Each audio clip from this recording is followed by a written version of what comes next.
Melalui tinjauan yang telah dilakukan, seramai 24 remaja telah memberi respon bahawa amat penting untuk memiliki sifat sopan.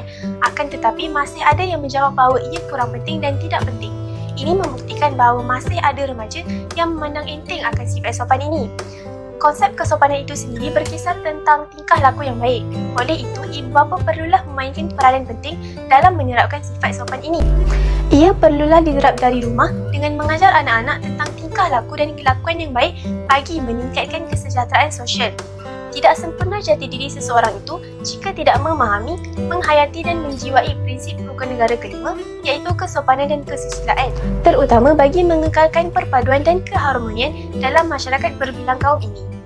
Menurut kajian soalan yang telah dibuat menunjukkan bahawa sebanyak 54.8% responden daripada kalangan komuniti remaja memilih untuk menyuruh membuang sampah ke dalam tong sampah. Maka dapat disimpulkan bahawa remaja tersebut mempunyai semangat patriotisme.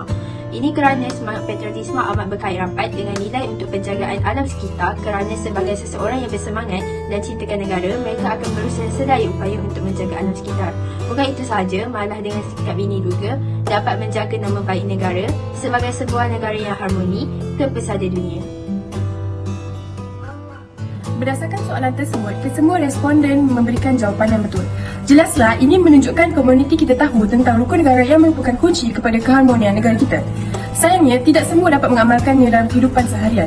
Hal ini menyebabkan kelahiran rakyat yang tidak menghormati sesama kaum hingga dapat memberikan impak yang negatif seperti tragedi negara yang pernah berlaku di negara kita pada 13 Mei 1999. Untuk menjadi seorang warga yang mempunyai nilai kesopanan dan kesusilaan tinggi, kita haruslah sentiasa mengamalkannya bagi mencapai kehidupan yang aman dan makmur sekaligus mewujudkan suasana negara yang harmoni dan selamat. Terima kasih.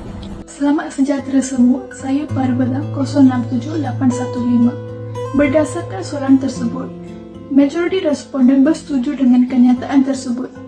Ini jelas menunjukkan bahawa responden mempunyai ciri-ciri yang berkualiti seperti disiplin dan sikap patriotisme. Hal ini kerana jika rakyat tidak mematuhi undang-undang, maka wujudlah masyarakat yang tidak sopan, tidak berpatriotisme dan biadab terhadap negara. Ini secara langsung akan memberi impak negatif terhadap proses pencapaian negara bangsa.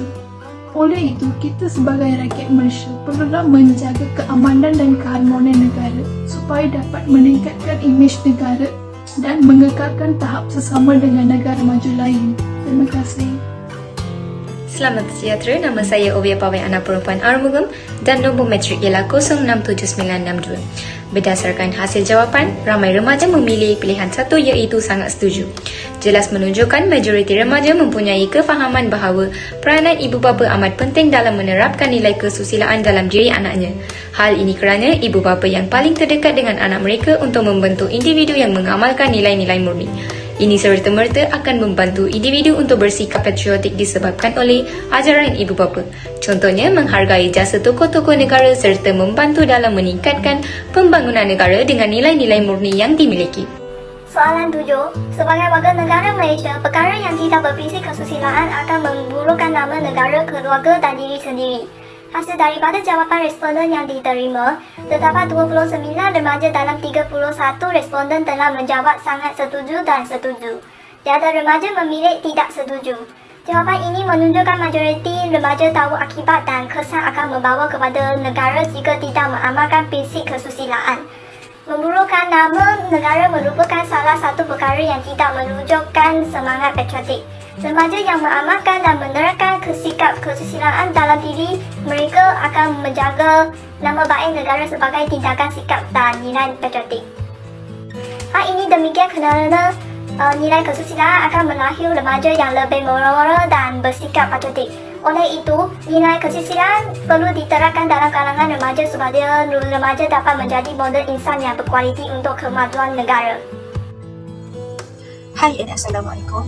Bagi pada bahagian kesusilaan, soalan yang kedua, saya dapati majoriti remaja memahami dengan jelas apa itu maksud kesusilaan dalam hukum negara. Ini bermakna remaja zaman kini mempunyai jati diri yang kuat ataupun kukuh kerana dapat menghayati makna kesusilaan dalam kehidupan seharian. Dengan sifat kesusilaan yang ada pada diri remaja tersebut, ia dapat menekankan semangat perpaduan dan keharmonian di negara ini sekaligus dapat mengelakkan perselisihan faham ataupun pergaduhan yang berlaku di antara kaum yang terdapat di Malaysia. Assalamualaikum warahmatullahi wabarakatuh. Nama saya Mak Azofrana binti Muhammad Aisyah. Nombor matrik saya adalah 068585. Berdasarkan soalan, sebagai pengguna media sosial, seberapa kerapkah anda melihat artikel mengenai kesusilaan? Sebanyak 61.3% memilih tidak kerap, 35.5% memilih kerap dan 3.2% memilih sangat kerap. Manakala bagi jawapan tidak pernah ialah 0%. Daripada hasil jawapan ini, jelas menunjukkan bahawa majoriti remaja mengambil berat tentang pendedahan nilai kesusilaan kepada masyarakat. Hal ini kerana pendedahan tentang kesusilaan ini amat digalakkan bagi mengelakkan rakyat daripada membangkitkan isu-isu sensitif antara kaum dan saling menghormati antara satu sama lain. Perkara ini dapat menjaga keamanan negara di samping kesejahteraan hidup masyarakat dapat dijamin dalam negara. Sekian, terima kasih. I know gold is not enough.